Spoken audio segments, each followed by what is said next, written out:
আল্লাহর কাছে ৬টা জিনিস কখনো চাইতে ভুলবেন না। যখনই আপনি দোয়া করবেন তখনই ৬টা জিনিস চাইবেন। যখনই আপনি চলবেন, উঠবেন, বসবেন, তখনই এই ৬টা জিনিস আপনি চাইবেন। কারণ এই ৬টা জিনিস যদি কোনো ব্যক্তি পেয়ে যায়, তার জীবনে আর কিচ্ছু দরকার নাই এবং আখিরাতেও আর কিছু দরকার নাই। মানে এই ৬টা কাজ দুনিয়া এবং আখিরাতে সফল হওয়ার জন্য তার জন্য যথেষ্ট।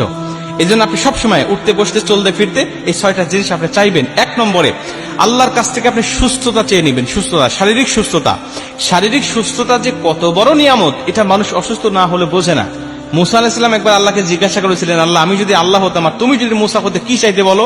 আল্লাহ বলে, মুসা, এটা কখনো সম্ভব নয়। বললেন, আল্লাহ, সম্ভব নয় আমিও জানি, কিন্তু বড় কি চাইতে তুমি? আল্লাহ বলছে, আমি তখন তোমার কাছে চাইতাম শারীরিক সুস্থতা। মুসা আলাইহিস সালাম বলছে, আল্লাহ, আমি তাহলে তোমার কাছে শারীরিক সুস্থতা চাই, কারণ কি চাইতে হয়, কি উত্তম চাওয়া, এটা আমি জানতাম না। এখন তোমার কাছ থেকে আমি কায়দা করে শিখে নিলাম। আল্লাহ, তুমি আমাকে শারীরিক সুস্থতা দান করো, এটা আল্লাহর কাছ থেকে চেয়ে নিতে হয়। আপনি চাইবেন আল্লাহর কাছে শারীরিক সুস্থতা। ২ নম্বরে হালাল রিজিক আপনি চেয়ে নেবেন। হালাল রিজিক মানুষের জীবনের জন্য কত বড় উপকারী। নবীজি বলছে, যারা হালাল রিজিক থাকে তার ইবাদত আল্লাহর দরবারে কবুল হয়, কিন্তু যার হারাম রিজিক বা হারাম ইনকাম যার মধ্যে আছে, হারাম মাল যারা ভক্ষণ করে, এদের কোনো ইবাদত আল্লাহর দরবারে কবুল হয় না। আর হালাল রিজিক দুনিয়াতেও মানুষকে সুখময়, শান্তিময় জীবন দেয় এবং পরকালেও আল্লাহ পাকের জান্নাত সে পেয়ে যায়। এজন্য হালাল রিজিক ইনকাম করার চেষ্টা করতে হবে এবং আল্লাহর কাছ থেকে চেয়ে নিতে হবে। এটা হলো ২ নম্বর। ৩ নম্বরে একটা নিরাপদ বাসস্থান আল্লাহর কাছ থেকে চেয়ে নিবে। নিরাপদ বাসস্থান কেন বলছি? এটা আল্লাহ পাকের পক্ষ থেকে একটা নিয়ামত। কারণ যেই ঘরে মানুষেরা দিন পালন করতে পারে না, ভালো পর্দার ব্যবস্থা নাই, মেয়েদের পর্দার কোনো ব্যবস্থা থাকে না, নামাজের কোনো ব্যবস্থা থাকে না, যেই ঘরটা চতুর্দিকে খোলামেলা বা কোন রকম ইসলামের গণ্ডির মধ্যে পড়ে না, এই বাসস্থান নিরাপদ নয় বা এই বাসস্থান আল্লাহ পাকের পক্ষ থেকে কল্যাণকর নয়। এই জন্য কল্যাণকর বাসস্থান আল্লাহর কাছ থেকে চেয়ে নিতে হয় যে, আল্লাহ, তুমি আমাকে নিরাপদ বাসস্থান দাও।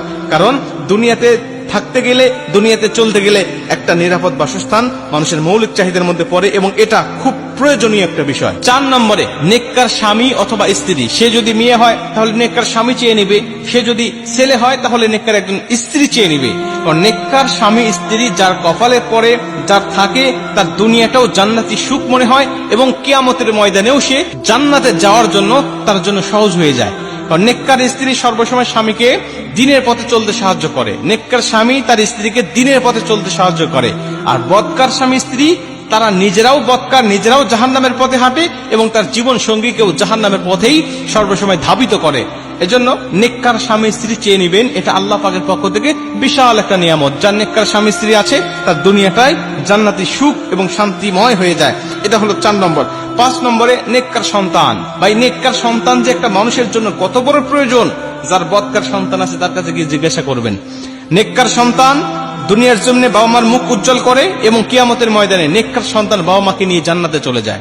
আর বদকার সন্তান বাবা মার মান সম্মানটাকে একেবারে ধূলিসাৎ করে দেয় এবং কিয়ামতের ময়দানে আল্লাহ পাক যখন এই সন্তানকে জাহান্নামী বলে আখ্যা দিবেন, ঘোষণা দিবেন, তখন ওই সন্তান বলবে, আল্লাহ, আমার বাবা মাকে নিয়ে আসেন, আমি তাদের মুখের উপরে পা দিয়ে জাহান্নামে যাব। কেন? কারণ তারা আমাকে দ্বীনের পথে পরিচালিত করে নাই, নামাজ, রোজা, হজ, যাকাত শিক্ষা দেয় নাই, আমাকে ইসলামের পথে পরিচালিত করে নাই, বিধায় আমি তাদের মুখের উপরে পা দিয়ে জাহান্নামে চলে যাব। এই জন্য বদকার সন্তান দুনিয়া আখিরাত দুটাই নষ্ট করে দিবে আপনার, আর নেককার সন্তান দুনিয়া আখিরাত দুইটাই গঠন করে দিবে। এই জন্য নেককার সন্তান চাইবেন কিভাবে? আল্লাহ নবী ইব্রাহিম আলাইহিস সালাতু ওয়াস সালাম যেভাবে চেয়েছিলেন, রব্বি হাবলি মিনাস সালিহিন, রব্বি হাবলি মিনাস সালিহিন বলে বলে আল্লাহর কাছে দোয়া করবেন। এটা হলো ৫ নম্বর। এবং